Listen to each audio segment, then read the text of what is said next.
When we're dealing with persons, we're not looking for merely short-term outcomes of a few data points on a test. When we're dealing with persons, we're asking, how is this person growing? How are they being brought up?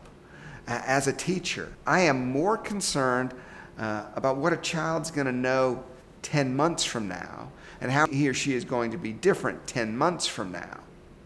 Will he be more mature? Will he relate in his relationship to history, in his relationship to math, in his relationship to his classmates? Will she have more friends throughout the ages? Will she have more friends in creation? More animals that she knows, birds she can recognize, insects that she can identify and know something about them? Will she be more curious at the end of the year than she was at the start of the year? How will she be relating with herself and with work? Will she be more diligent at the end of the year than she was at the beginning of the year?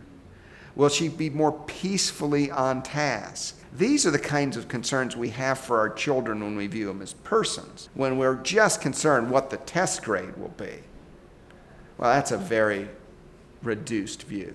So we ask the question, if children are persons, how are we going to teach? How will it be different in our classes, in our homes? If we see children as not demigods, not having everything they, in a sense, not needing us, or if we see them as products to be molded by us, what's going to be different? And Charlotte Mason lays out 3 tools that we can use. She says if we're going to treat children as persons, there are a whole lot of things we can't do. Principally, we can't manipulate them. We can't make it about our little worksheets. We can't make it about just getting the grades on the tests. We can't even use our personalities to try to manage them to perform for us. They're not to be trained seals. They're persons. So what 3 tools do we have? The first tool we have is the atmosphere that we set. This is the air that's going to be breathed in. This is the culture. And how children themselves live will be hugely determined by the culture, the atmosphere that they have inhaled from around them. The second tool we have is the power of habit, the intentional formation of habits. Do you know that everything we learn is inscribed in the neural network in our brain? That when I learn something new, I actually get a new brain. And once I've learned something, it's much easier to go down the learn neural pathway than it is to create a new one. Well, this is a very helpful tool. Most of us live most of the time out of the habits that we've formed. Teachers can be very intentional about the formation of habit. Such things as the habit of attention, the habit of neat and careful work, the habit of kindness to others, the habit of doing work punctually, the habit of careful and accurate thought, the habit of asking good questions. All of these you can think of them as brain skills that are learned. And we can be very intentional. It's a very powerful tool. The third tool we have is the power of ideas themselves. That an inspirational idea can catch a heart, motivate a heart, and form a mind. You say, what is it that adheres to our mind?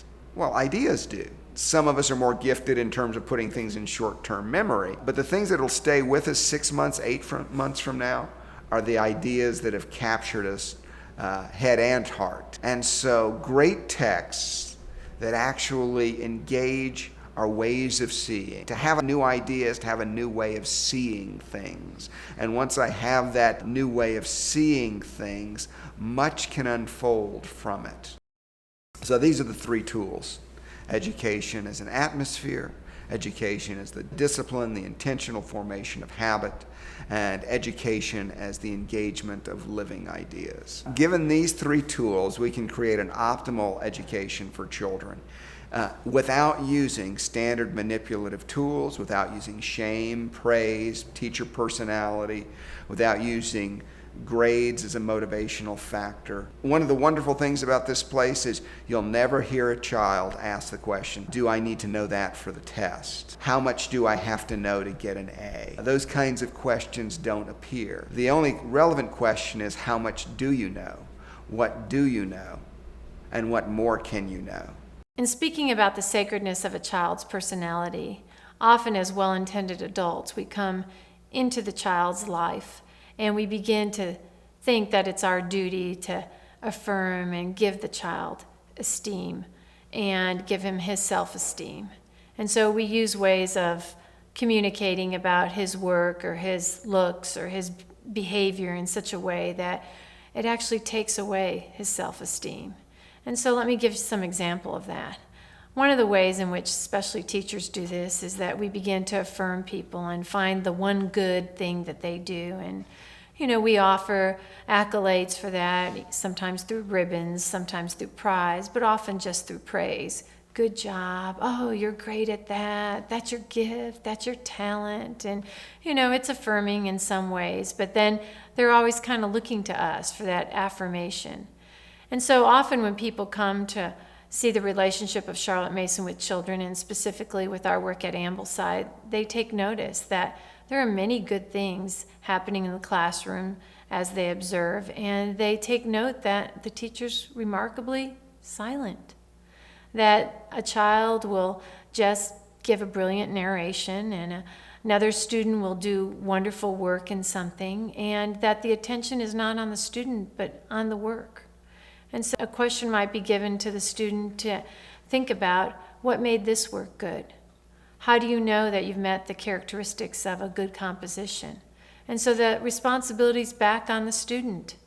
And so that the child now has tools within his own mind and within his own relationship to himself in which he can evaluate, in which he can give critique to his work and his way of relating to subjects. And we all know as adults when we've done something well. I mean, when I've spoken well or when I've taught a class that's been particularly communicated in a way in which we really got at the ideas and I wasn't too much with the children, I've walked down the steps before. I've walked out the classroom door thinking we really connected. That was very genuine. It was a class that was really worthy of of the time well spent. And so I know that there's no orientation toward a prize, or there's no desire for someone to come and tell me job well done. There's the deep satisfying relationship one has from working well, and we want to give that to our students. But one might argue and say, if you don't give it to them when they're young, they're never going to know that they can have that when they're older. Oh yes, they can. I often think of a time in which I've had students tell back, whether it's in a chapel experience or whether it's in the individual classroom, and the students have worked well. They've narrated well, they've assimilated the ideas, they've responded in wonderful questions and in wonderful relationships to the text. And we've had this engaging toss of them having the information and then bouncing and pinging back an idea and with the teacher and with other students and with the author themselves. And they've experienced that.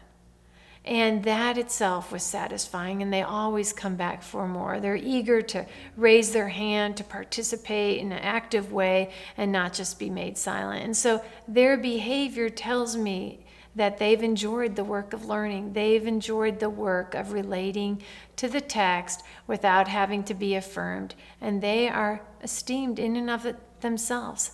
They have self-esteem because they've worked well, not because a teacher in 3rd grade said good job, not because they've received a badge of honor when they were in 5th grade at a fair. They are esteemed because they've known how to work well.